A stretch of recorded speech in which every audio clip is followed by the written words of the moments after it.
जब कोई सुंदर लीला दिखाते हैं, जैसे भगवान ने मिट्टी खाई और मिट्टी खाई तो किसी ग्वाल बाल ने शिकायत कर दी कि देख यशोदा मैया तेरा कन्हैया मिट्टी खा रहा। माता गई और जाकर डांटने लगी और उसका मुंह खोला कि जरा मुंह खोल के दिखा। भगवान ने जब मुंह खोल के दिखाया तो माता जी को आश्चर्य हुआ कि उनके मुख में सारे ब्रह्मांड का दर्शन हो गया। भगवान के मुख में, ये हमारे उपनिषद में जो अणोरणीयान महतो महीयान कहा कि भगवान बड़े से बड़े हैं, छोटे से छोटे हैं। कहते इतना लंबा चौड़ा संसार है और उस संसार में कितने देश हैं। उन 100-200 देशों में से एक देश हिंदुस्तान, कितना छोटा था। और हिंदुस्तान में कितने प्रोविंस हैं। उनमें से एक प्रोविंस है यूपी, उत्तर प्रदेश, छोटा सा। उत्तर प्रदेश में कितने जनपद हैं, डिस्ट्रिक्ट हैं। उन डिस्ट्रिक्ट में एक छोटा सा जिला है मथुरा, और मथुरा में भी कितने गांव हैं, और उन गांव में से एक छोटा सा गांव है वृंदावन, नंदगांव में भी कितने घर हैं। उनमें से एक छोटा सा घर है, किसका घर? नंद बाबा का। नंद बाबा के घर में भी कितने कमरे हैं। उस कमरे में से भी एक छोटा सा कमरा है जिसमें भगवान पलने में झूल रहे हैं। अब देखो, उस कमरे में भी छोटी सी जगह है ना, कमरे में भी छोटी सी जगह में भगवान, बड़े बड़े कमरे में थोड़ी भगवान है, वो छोटे। और भगवान भी इतना बड़ा भगवान का शरीर है, उसमें भगवान का छोटा सा मुख, और फिर छोटे से मुख में सारे ब्रह्मांड, सारे देश, सारे विदेश। ये क्या है? इसी को कहते हैं भगवान की माया, भगवान की लीला। कहते हैं एक बार हमारे नारद जी ने भगवान से पूछा था कि प्रभु मुझे जरा अपनी माया बताओ, आपकी माया क्या है, आपकी लीला क्या है। भगवान कहने लगे नारद तुम भूल जाओगे, ये माया बड़ी विचित्र है।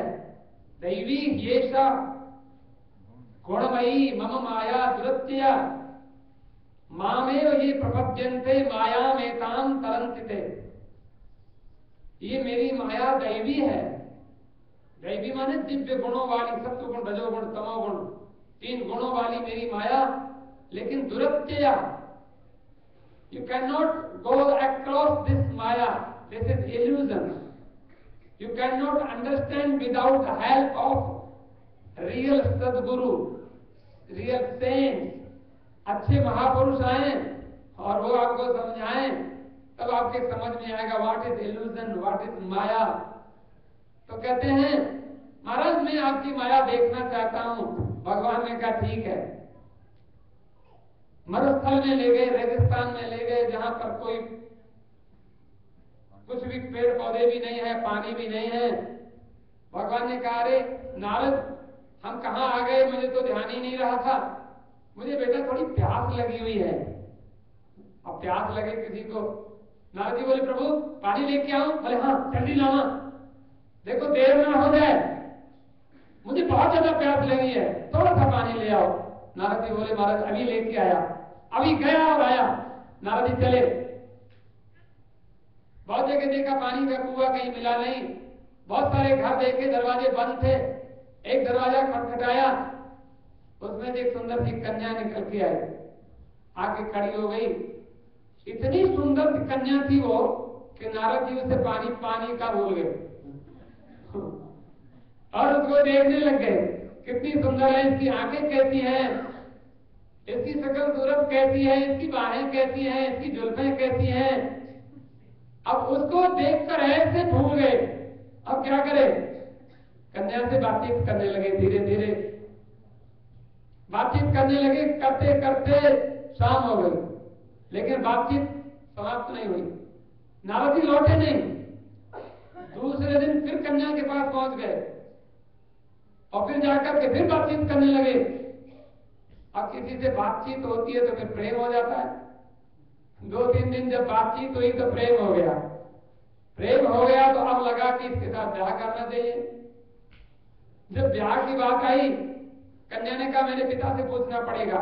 नारद जी पिता के पास झट से पहुंच गए, पिता से कन्या का हाथ मांग लिया। पिताजी ने नारद जी को देखा, बड़ा सुंदर योग्य व्यक्ति है, पढ़ा लिखा लगता है, चलो ब्याह कर देते हैं। विवाह कर दिया। अब नया विवाह हुआ ना, दंपत्ति दोनों उसी गांव में रहने लगे। गांव में रहे, धीरे धीरे एक बच्चा हुआ, 2 हुए, 3 हुए, बेटी हुई, बहुत परिवार हो गया। अब तो 12 साल तक बड़े आनंद से रहते हैं, खूब काम धाम करते हैं। अचानक क्या हुआ, नारद जी ससुराल में रहते थे, ससुर जी के घर। एक दिन अचानक ससुर जी बहुत बूढ़े हुए थे, ससुर जी चले गए। जब ससुर जी चले गए तो नारद जी को क्या हुआ, सब लोगों ने इनको इनकी संपत्ति का अधिकारी बना दिया, इनको उत्तराधिकारी बनाया। अब इनको खूब ढेर सारी गाय हैं, बैल हैं, हाथी हैं, घोड़े हैं, मकान है, सारी संपत्ति सब इनके नाम। अब तो बड़े मौज में, बड़े सुख से रहने लग गए, बहुत सुखी होकर। और मन में सोचने लगे अब मेरे से ज्यादा सुखी और कौन हो सकता है। बड़े सुख से जीवन बिता रहे थे, लेकिन थोड़ा सा नेगेटिविटी देखिए, संसार ऐसा ही है, इल्यूजन, माया। क्या हुआ, गांव में बाढ़ आ गई, नदी बहती थी किनारे, नदी में पानी भरा, बाढ़ आई, रातों रात दोनों किनारे टूट गए और नदी ऐसी बहने लगी, सारा गांव डूब गया, मकान गिरने लगे, मनुष्य पशु पक्षी सब डूबने लगे, सब बहने लगा। नारद जी को भी डर लगा, नारद जी वहां से भागे, किसी तरह से बचे। क्या किया नारद जी ने, एक हाथ से पत्नी को पकड़ा, दूसरे हाथ में एक बच्चा लिया, एक बच्चे को कंधे पर बिठाया और भयंकर बाढ़ में भागने लगे। कैसे बचे, पानी आ रहा है।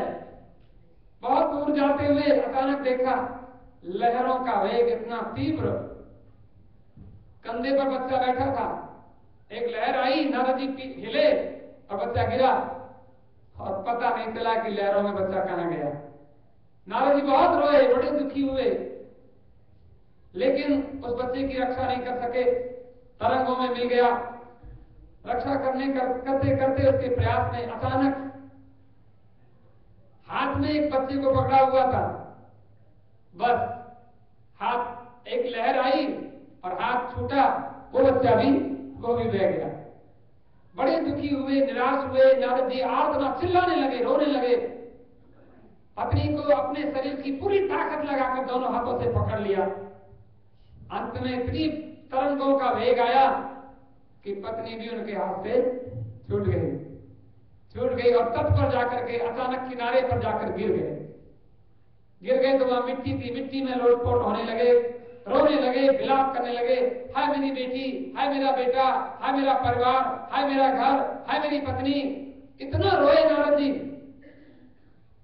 रो रहे थे। इसी समय किसी ने धीरे से कोमल सा हाथ पीठ पर रखा। नारद बेटा पानी लाए, मैंने पानी मंगाया था, मुझे बड़ी प्यास लगी थी। अब देखो 1 घंटा हो गया तुमको गए हुए, अभी तक तुम पानी लेकर लौटे नहीं, मैं तो प्यासा। नारद जी कहते हैं 1 घंटा हुआ है, हम मेरे तो सारा संसार बीत गया, मैंने तो इतना सब कुछ देखा, लेकिन आपका 1 ही घंटा बीता है। 1 घंटे के भीतर सब दृश्य मानो मन में होकर के निकल गए। दिस इज इल्यूजन, ये है माया भगवान की। तो कहते हैं जब ठाकुर जी ने, माता जी ने एक चांटा मारा, क्यों रे तूने मिट्टी खाई, मुंह खोल, मुंह खोला तो सारे ब्रह्मांडों के दर्शन करा दिए। उसमें कहीं अमेरिका, इंग्लैंड, ना जाने कितने दुनिया भर के सारे देश दिखाई दिए और पहाड़ दिखाई पड़े, नदियां दिखाई पड़ी, पशु पक्षी दिखाई पड़े। वो कहती है ये क्या है, भूत प्रेत भी दिखाई पड़े और ब्रह्मा जी भी दिखाई पड़े, शंकर जी भी दिखाई पड़े। वो कहती है ये छोटा सा मेरा बच्चा है, इसके मुंह में क्या है। और माता जी ऐसे देखने लगी, कन्हैया ने देखा, अब तो बड़ी गड़बड़ हो गई। नंद बाबा ने और यशोदा ने तपस्या की थी और भगवान उनके बालक बन के आए थे, वात्सल्य रस का आनंद लेने आए थे। अब ये तो मुझे अब कहती है नहीं नहीं मैं समझ गई हूं, क्योंकि गुरुजी ने बताया था जब जन्म कुंडली बनाई थी तो गुरुजी ने कहा था कि तुम्हारा बालक जो है वो परमात्मा का ही स्वरूप अवतार है, परमात्मा ही तुम्हारे घर में। सुन रही यशोदा तेरो कितनो है भाग्य माता, तूने जिसे पाला वो है जग का विधाता। अब तो माता जी कृष्ण को भगवान समझने लग गई। भगवान को लगा ये तो बड़ी गड़बड़ हो गई, मैंने इनको अब क्या, भगवान ने रूप बदला और रूप बदल करके तुरंत ए भैया मैं तेरे पैर छूता हूं, ए भैया मेरी बात सुन ले। अब माता उनकी भोली भोली बातों में आ गई, बोले क्या कन्हैया, लेकिन उसका ध्यान वही कि ये कौन है, ये परमात्मा है। और बच्चे अपने बच्चे को परमात्मा समझने लग गई। तो भगवान कहते हैं भैया मेरा एक काम कर दे छोटा सा। क्या काम है छोटा सा बालक, क्या मेरा ब्याह करवा दे, मेरी शादी करवा दे। छोटा सा बालक शादी की बात करे, कभी कभी ऐसा होता है। हाँ हाँ हाँ जरूर भैया मैंने एक लड़की देखी है। तो कौन लड़की है आप जानते हैं, जरा क्यों बनाइए। राधिका गोरी से सूरज की छोरी से मैया करा दे राधिका गोरी से सूरज की छोरी से मैया करा दे राधिका गोरी से सूरज की छोरी से मैया करा दे। पसंद प्यार के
पहले बोलती थी उम्र तेरी छोटी है, नजर तेरी छोटी है, कैसे पहले बोलती थी मैं इंसान नहीं हो सकता, अब क्या कहती है?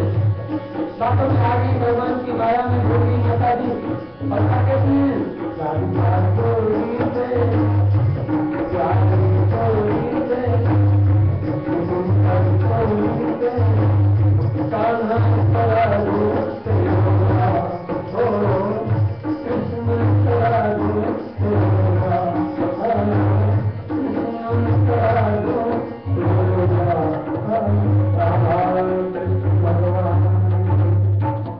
और भगवान श्याम सुंदर और राधा जी साथ साथ रहते हैं। आज आप देखते हैं बड़े प्रेम से